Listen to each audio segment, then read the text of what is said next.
Hindi niyo naman inaalagaan. Hindi niyo ba naintindihan? Yun na lang po yung chance ko na maabot ko yung mga pangarap ko. Chance ko na mabago yung buhay ng pamilyang to. Tapos aagawin niyo? Ha? Akusuhan mo ba kami na mahal mo na magnanakaw? Ha? Hindi po.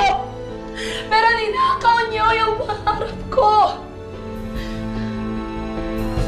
Ninakaw niyo! Wala kang utang na loob! Wala kang karapatan sagot-sagutin kami ng mami mo, ha?